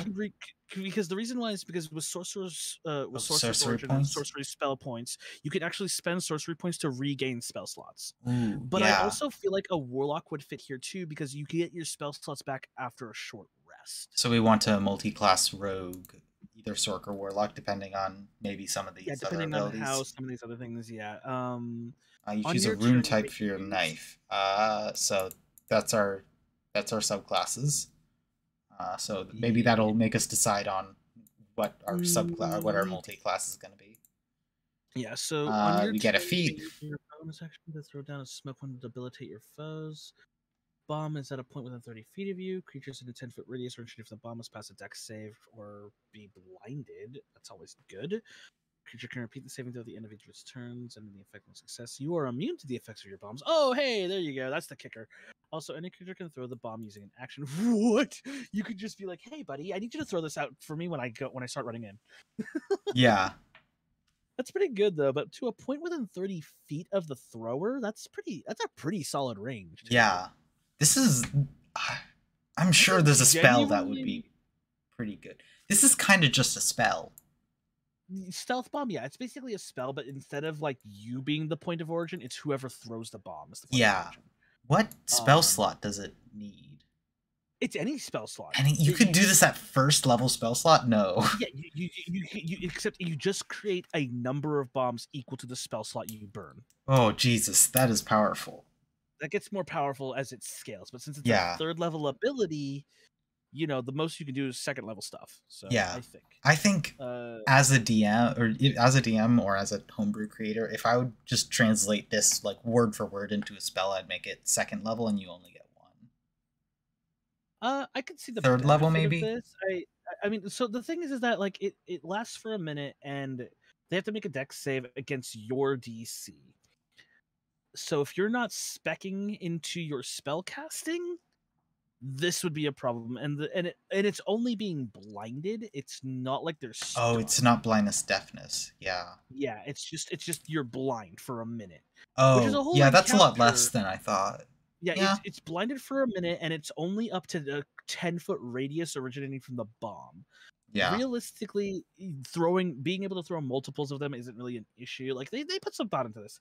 Okay. And the other thing is that the bombs that you create can only last for a total of 8 hours. So if you burn, say, a 5th level spell slot, you have 5 bombs that last for 8 hours. But once those 8 hours are up, you lose them. Yeah. You just burnt a spell slot, not knowing whether or not they're really making you decide whether or not you're going to burn a spell slot to create these bombs or not. Sorry, the lo-fi music I had on was just like silent for the longest time, and then it came back. Interesting. Yeah, it's weird. Anyway, that's terrifying. Okay, so then let's stealth bomb is a cool ability. I don't know how we could recreate that because it kind of just is a homebrew spell. It's, the best way that I can see about doing that would be blindness deafness, maybe. No, I wouldn't say blindness deafness. It would definitely be because it is based on your spell slot level. That's sort of the thing. So that's why I'm saying like you could probably sorcery point that. Oh yeah, maybe. So you get 5th level, you get uncanny dodge, which is always good. That's a rogue thing though. Yeah. You get blind sight at 14th level. That's amazing. Whoa, that's really nice. Yeah, I mean it's only up to 10 feet, but it's better than nothing. Yeah, I mean that's kind of what you get for blind fighting, don't you? If you take that as a blind fighting is if you have the blind condition, or if you are fighting conditions which you would be blind, you could see anything, even invisible creatures up to 10 feet from you. Yep. Oh, that's what blind. This is, except this doesn't require you to be fighting in a condition where you would be blind. This just is always. Yeah, this is you have that. Yeah, so with blind fighting, it's the same thing. You basically have blind sense, but only up to 10 feet.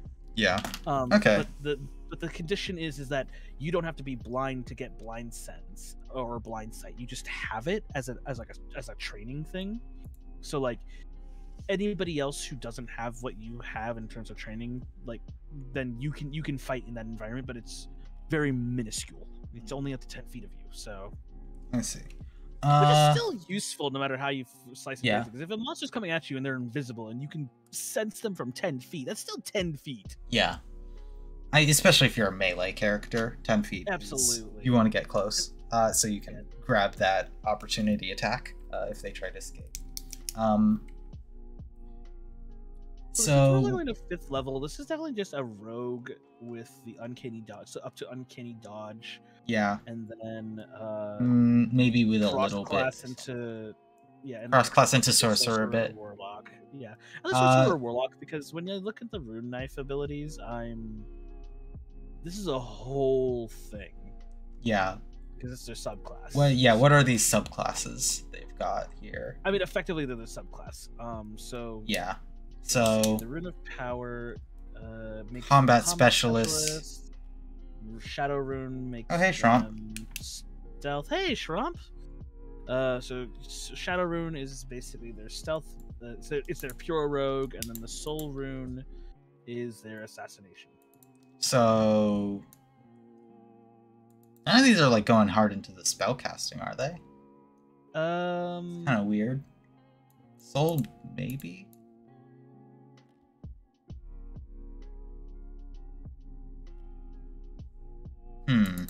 It's interesting because, like, thanks, Trump. Feels like 200. Feels like, let me see here. Almost 200. Technically, I have 199. Whatever, you're at 200. Toss up. Yeah, I don't have the Twitch achievement, but you know, it's basically 200.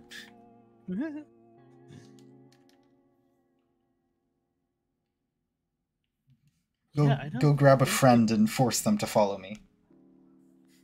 It's close enough. It counts. Hold them at gunpoint to follow twitch.tv/not_mafia_. Oh, this is interesting. This is before they released the what's it called? The new spells, because there's a lot of stuff that says Unearthed Arcana, like Intellect Fortress, Summon Undead Spirit. These are all spells that are already released.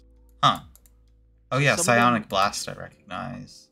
Yeah, like some of these spells are already released in terms of the 5th edition. Oh yeah, Summon Undead Spirit. That's one I added to my character I made earlier today. Yeah, we have Summon Undead Spirit, we have Summon Fae, we have Summon... we have Summon Shadow. Yeah, so yeah, in Intellect Fortress, these are not Unearthed Arcana anymore. These are like legit now things. Yeah. Interesting. I don't really see anything too crazy here for the individual runes, and the only thing that I can think about that would represent the runes in any capacity would be just take a dip into fighter to become a rune knight. But that seems counter to what we want to do here. Yeah, this is very much a spellcasting rogue, but it's not an arcane trickster. Yeah. So what skills are we gonna grab here? I'm thinking we definitely want deception as one of the skills, and performance. Stealth is a good option. Is deception just not a rogue skill? It's not on here. It should be. I don't see it. That's weird. If deception isn't in it, then that's not a big deal. We can grab it with a background. Yeah. In which case, charlatan. Or maybe I grabbed it in race and just wasn't paying attention. Oh, maybe. Yeah, I did. Yeah. Okay. So that's where it went. And then we can grab, I don't know, perception. That seems wise. Yeah, so like I said, so like definitely perception, stealth. I'm gonna say deception and stealth for our expertise. Yeah, I think that would be the best ones. And then let's roll our stats. Yeah. Make sure that we get a 13 in, I think, charisma probably for either of them. I don't know if I'm getting a 13. There it is. Oh, what awful stats. Well, we didn't say this is going to be a great character. We're just rolling a character. Yeah, I'm doing that again. Yeah, please reroll those. Those are wonderfully mid stats. Oh, there we go. This is looking better. I'm fine with an 8. Like, yeah, like we can have one low stat, but like these are getting. Oh, there we go. That's good. So I'm gonna put 17 into Dex, 14 into Ka, 8 into Strength. Yeah, we're not really a strength-based fighter, so yeah, dump strength, and then I'll put 10 into that.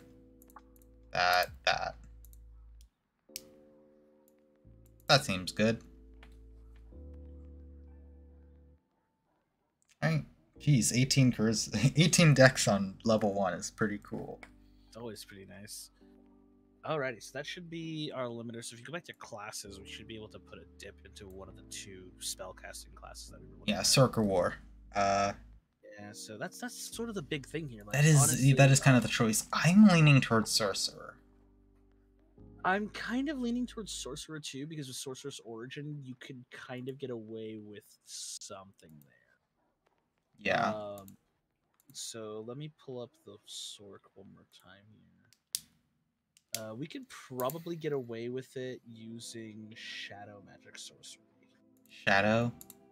Yeah. Yeah, that would cover a lot of things. If nothing else, it'll at least get us the Eyes of the Dark and... Yeah, it'll at least give us Eyes of the Dark. Strength of the Grave is okay. It's just a last-ditch effort of, oh crap, we're dying? Yeah. No, we're not.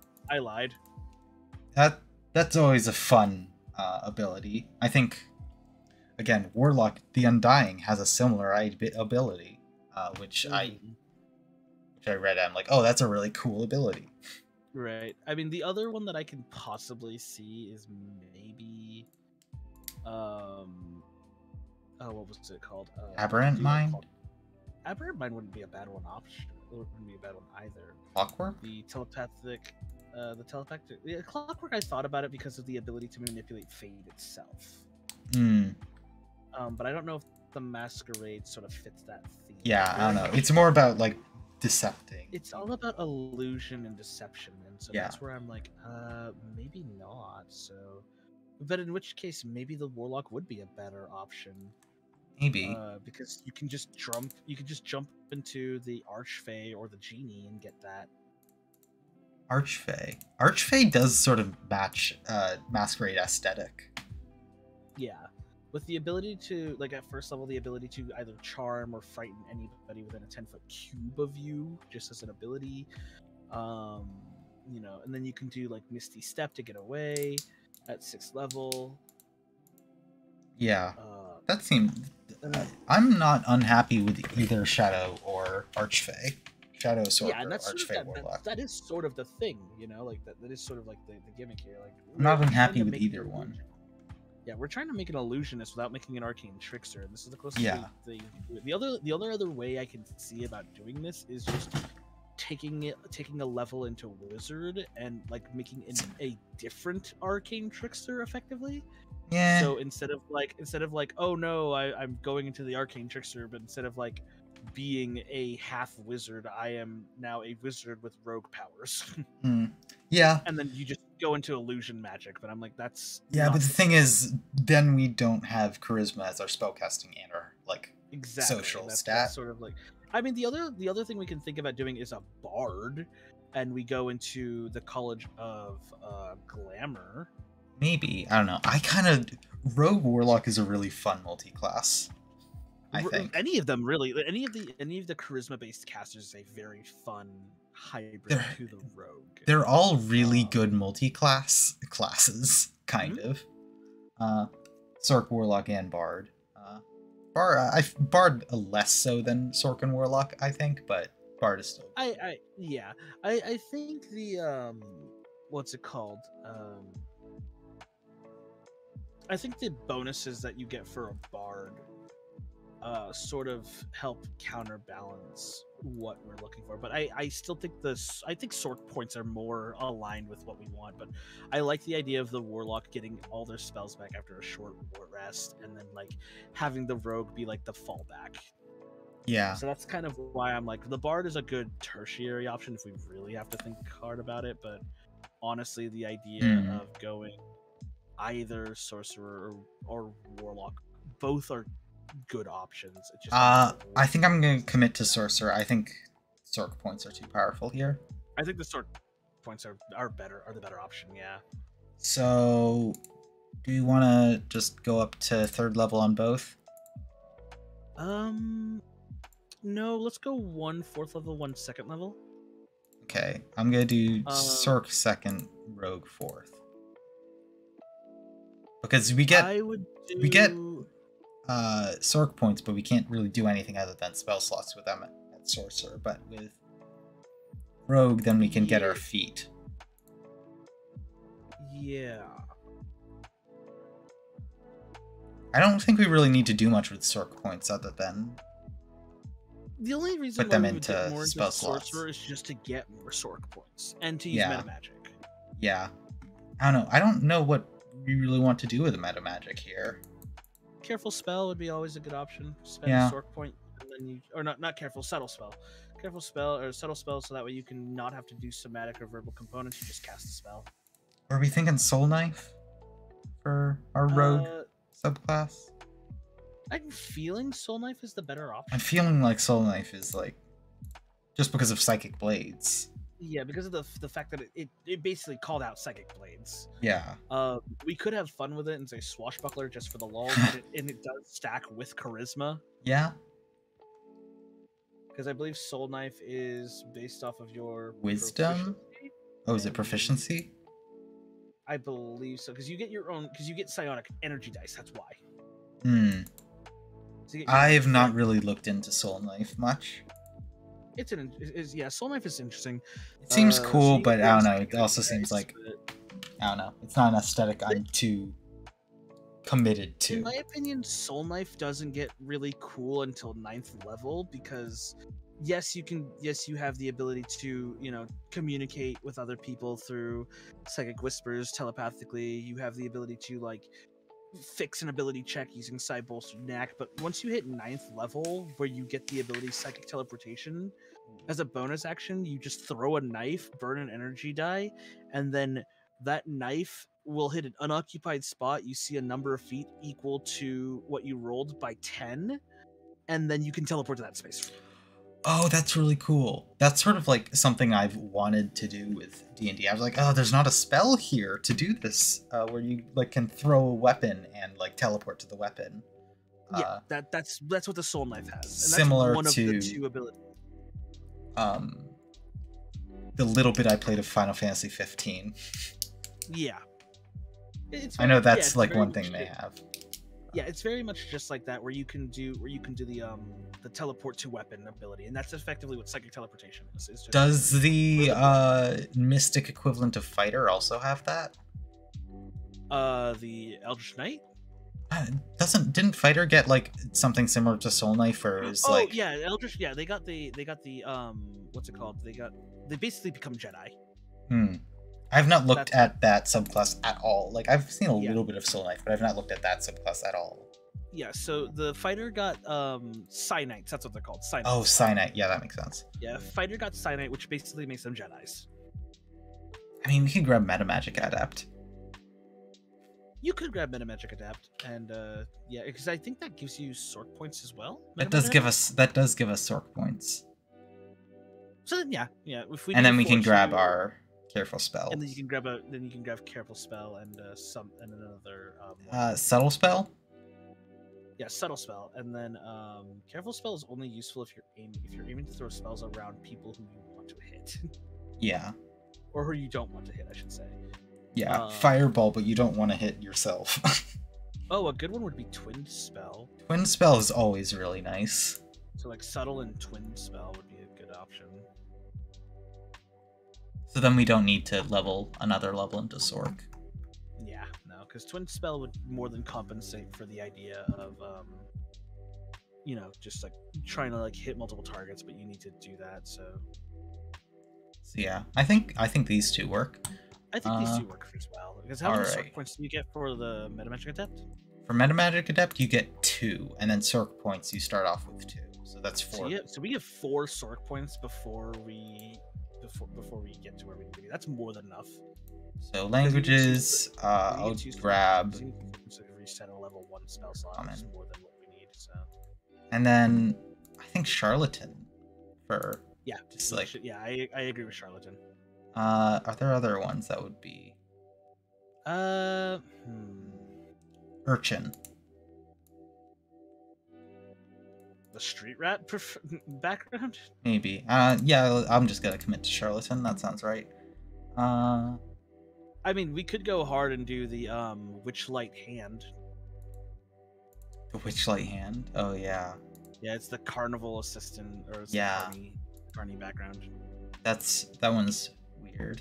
I don't know, that feels more like setting specific. It kind of is, but the Witchlight Carnival can be anywhere. Because it's in that weird in between the Witchlight Carnival, you know, it's in that weird space in between dimensions. Same thing as like Strixhaven, etc. Very much so, yeah. The Witchlight Carnival is just right there in between the planes. Like, it's not in the Astral Sea, but it's also like awkwardly a part of the Astral Sea. It's not part of the Shadowfell. It's not part of the Feywild, but it exists in that space in between. Yeah, that makes sense. I just mentioned Strixhaven and I remembered I'm running my Strixhaven campaign now at this point, which is very fun. Oh, fun. It's been very cool. However, I've been sort of like I had faith in the book. I'd watched a couple videos that are like, the book's bad, and I'm like, no, I have faith that the book will be fine. I have faith. It was not fine. No. I read through more of it. No. It is very convoluted. Somehow it is both too railroady and not enough direction at the same time. That is a bummer. So I've sort of thrown out most of the main story, which left me very much like scrambling for anything in the first few sessions. But finally, I have some plot to work with this last session. So I can finally start actually planning things rather than being like, demons have started showing up at the school. I don't really know why yet. I'll do Arcana and Persuasion. That sounds right. Maybe Intimidation instead. Nah, this is more of a gentleman thief sort of class, sort of high class, I think. Suggested characteristics, that doesn't super matter. We can do them if you want. Flattery. I lie about almost everything, even there's no good reason to. That sounds right. That sounds about right.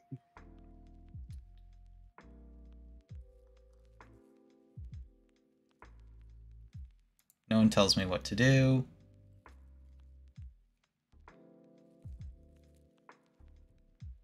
I come from a noble family, and one day I'll reclaim my lands and title from those who stole them from me. That sounds interesting. I'm always in debt. Great. Mood. Equipment.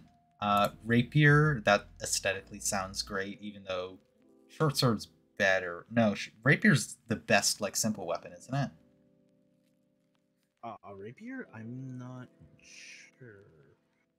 I don't remember. I mean, I guess it sort of depends, because it's a finesse weapon, you can get away with a lot if you're a dex build.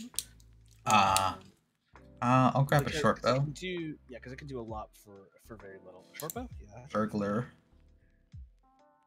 Burglar's pack sounds right. I'll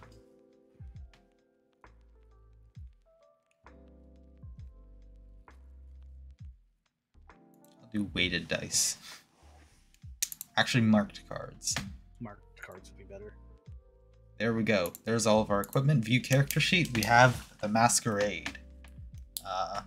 Ow. Cool.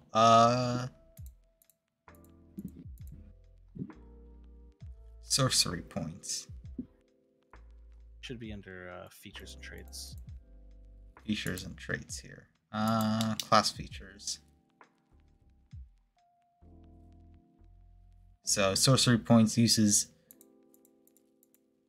2 sorcery points that you gain. You can use sorcery points to gain additional spell slots or sacrifice spell slots to gain additional sorcery points. Shut. And then feats. Cool.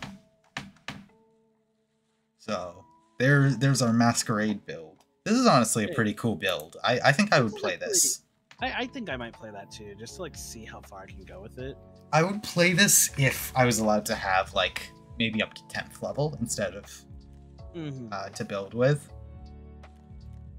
I think you need a little bit more to work with here for this build to work. I think if I were to see this as like a long-term character instead of a short-term burst like we just did, yeah, I could see myself trying to play this out over a long period of time and trying to get to like 15th level. Yeah, and just sort of like see, because like depending on the campaign, I can see myself like dipping more into Sorcerer simply because I like story-wise, I can see my character like trying to learn how to harness their magic more. But also, like, maybe sticking more to their guns with being a, sticking more to their martial prowess with the rogue and just kind of, like, foregoing magic and only using it as, like, a last-ditch effort sort of thing. X isn't gonna have anything. Nope. We can go with A. I don't know. So many things for A. Yeah, what are we gonna get for A? If you want to look through GM Binder while I look through D&D Wiki to see if there's anything. Oh, I mean, do I have Alchemist on this computer? I have Alchemist. Like the Mage Hand Press Alchemist? No. The Mage Hand Press Alchemist is really cool. I think it's one of my favorite homebrew classes.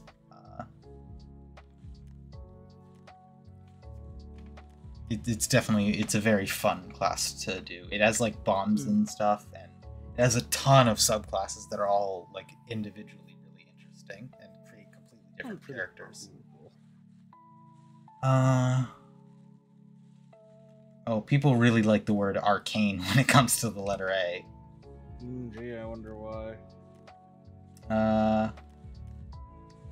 I found one called the Argent Fist, and they basically quite literally say this is a hybrid class of monk and paladin. That's pretty cool. Yeah. I found an anti-paladin. We have those already in D&D 5th ed. Yeah. Oathbreakers. Yeah.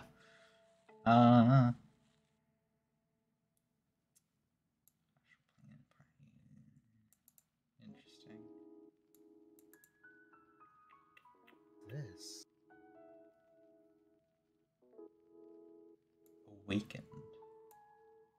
Being so bound to a legendary singer of ancient demon, or an ancient demon may have its benefits. Is this a warlock?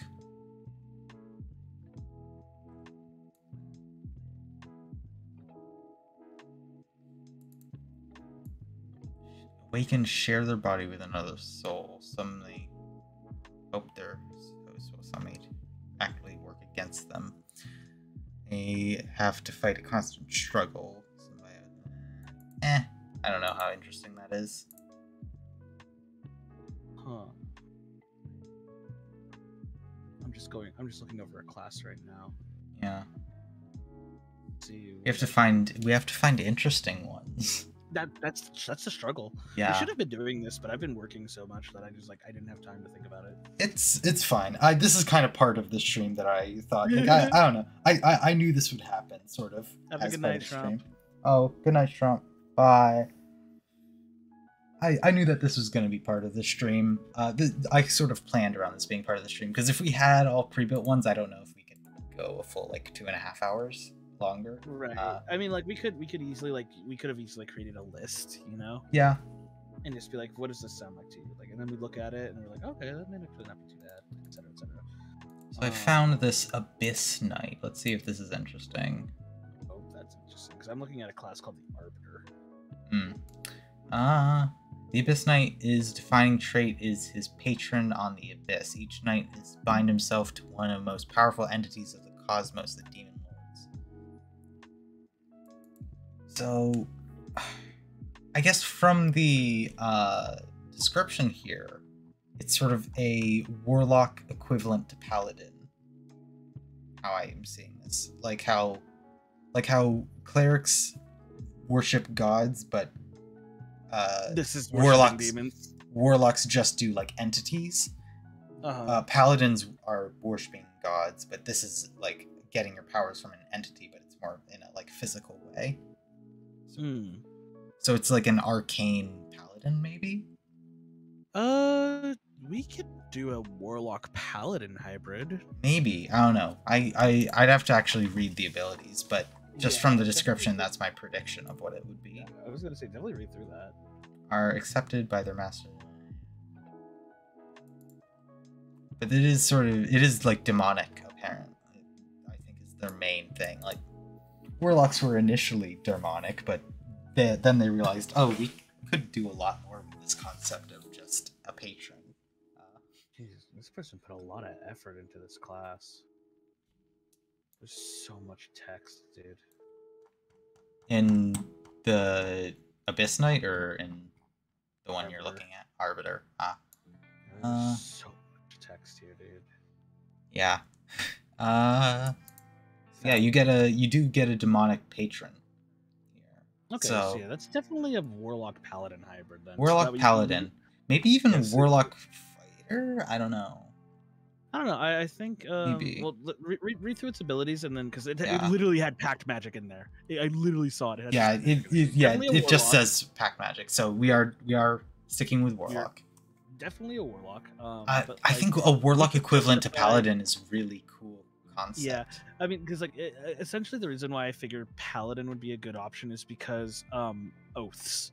Probably would justify the patrons. Probably, yeah. So, Abyssal Energy. You learn how to invoke your demonic power from the depths of the abyss. You infuse your attacks using your hit die. When you take a short rest, you must choose between recovering your spent hit die or in using your hit die to recover hit points. But not both. You regain a number of hit die on a short rest equal